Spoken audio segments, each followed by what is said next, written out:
Remote control bamboo truck robot. Dinesh एक छोटा जादूगर था। वो अपनी चालाकी से लोगों का मनोरंजन तो करता था, पर उससे उसे कुछ ज्यादा पैसे नहीं मिलते थे। दिनेश ज्यादा पैसे कमाकर अमीर बनना चाहता था। इसीलिए एक दिन दिनेश साधु का भेष बदलकर एक गांव में आता। उसी रात अपने जादू से वो सबको सुला देता है और सबके घरों में चोरी करता है।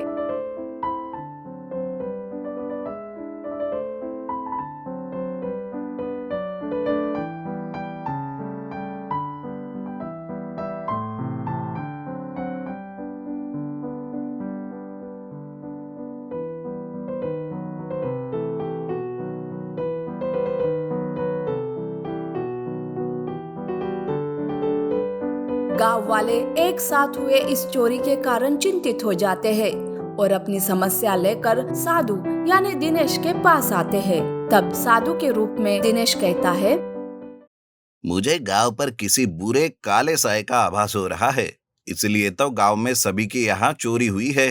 पर यह तो शुरुआत है और लगता है कुछ बड़ा अनर्थ होने वाला है।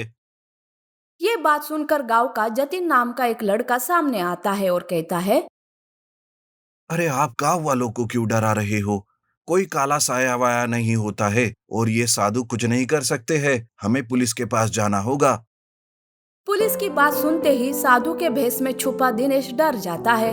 पर गांव वाले तो जतिन की बात न सुनकर साधु की ही बात मानते हैं। वो साधु को ही कोई उपाय करने के लिए कहते हैं और वहाँ से चले जाते हैं। तब दिनेश मन में सोचता है, अरे ये लड़का कुछ ज्यादा ही उछल रहा है। लगता है इसका बंदोबस्त करना होगा, लेकिन पहले चुराया हुआ सारा धन मुझे जंगल में छुपाना होगा। उस रात दिनेश साधु का भेष बदलकर सारा धन लेकर जंगल जाते रहता है। पर तभी उसे जतिन देख लेता है। उसे उस पर शक होता है और वो उसका पीछा करने लगता है।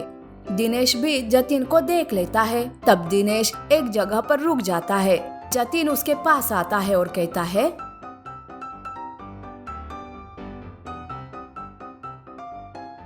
अच्छा, तो तुम हो वो चोर जिसने गांव में चोरियां की है। वैसे तुम्हारी शक्ल कुछ जानी पहचानी तो लग ही रही है। हाँ, तुम तो साधु हो ना। इतना बड़ा धोखा। मैं अभी सभी को तुम्हारी सच्चाई बता देता हूँ। अरे तुम्हें तो सब सच पता चल ही गया है, इसलिए अब तुम्हारा जिंदा रहना नामुमकिन है। दिनेश जतिन को मारने लगता है। दिनेश अपनी जादुई शक्ति आजमाता है और जतिन को मार देता है। जतिन को उसी जंगल में एक जगह पर जमीन के अंदर गाड़ देता है और उस पर बाम्बू के पेड़ लगा देता है। पर जतिन की आत्मा उसी बाम्बू के पेड़ में समा जाती है। दिनेश खतरा टल गया ये समझकर गांव में वापस आता है। दूसरे दिन गांव में जतिन गुम हो जाने से सारे गांव वाले परेशान हो जाते हैं। तब साधु कहता है, देखा उस काले साए का असर। हमें जल्द ही बड़ी पूजा करनी होगी, नहीं तो सभी का नंबर आएगा। साधु के कहने पर गांव में बड़ी पूजा की जाती है। गांव वालों के लिए दिनेश भगवान बन जाता है। कोई भी उस पर शक नहीं करता है। अब ऐसे ही रात में दिनेश गांव-गांव जाकर चोरी करने लगता है और दिन में साधु बनकर उसी गांव रहने लगता है। ऐसे ही कुछ साल बीत जाते हैं। उस गांव का किशोर नाम का एक लड़का कॉलेज प्रोजेक्ट के लिए बाम्बू ट्रक रोबोट बनाने का सोचता है। वो बाम्बू तोड़ने जंगल जाता है। तभी उसे एक जगह पर बाम्बू के बड़े बड़े पेड़ दिखाई देते हैं। वो उस बाम्बू को तोड़ने लगता है कि तभी उस बाम्बू से एक रोशनी निकलती हुई उसे दिखाई देती है। अरे ये कैसी रोशनी थी? चलो छोड़ो मुझे। दरअसल जतिन की आत्मा उन बाम्बू के पेड़ में समा गई थी। किशोर घर आकर उस बाम्बू से आरसी ट्रक रोबोट बनाता है। जतिन उस रोबोट को चेक करने लगता है।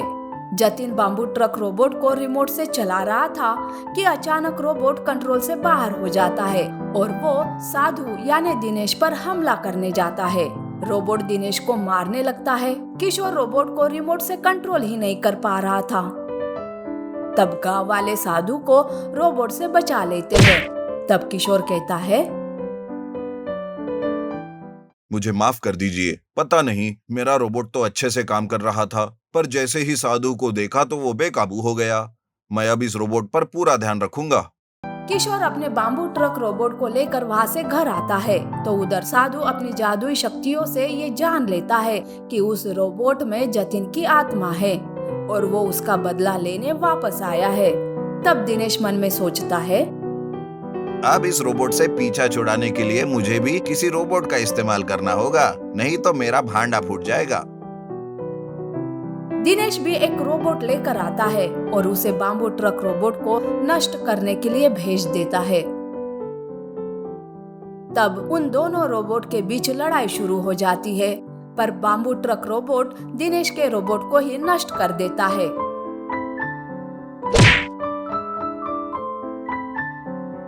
अब तो बाम्बू ट्रक रोबोट साधु को फिर से मारने लगता है। तभी वहाँ पुलिस आती है। साधु पुलिस के पीछे छुपकर रोबोट से बचाने के लिए कहता है। तब पुलिस साधु को ही हथकड़ी पहनाने लगते हैं। तब दिनेश कहता है, अरे सर, उस रोबोट को छोड़कर मुझ जैसे साधु को क्यों हथकड़ी पहना रहे हो आप? तब किशोर सामने आकर कहता है, क्योंकि तुम हत्यारे बहरूपीय हो। तुम्हारा सारा सच मुझे जतिन की आत्मा ने बताया है, इसलिए तो मैंने पुलिस को बुलाया। दिनेश सारी बातें मानने से इनकार करता है, पर जैसे ही पुलिस की मार पड़ती है तो वो सारी सच्चाई उगल देता है। इस तरह से दिनेश का सारा सच गांव वालों के सामने आ जाता है। दिनेश को सजा मिल जाती है और जतिन की आत्मा को मुक्ति।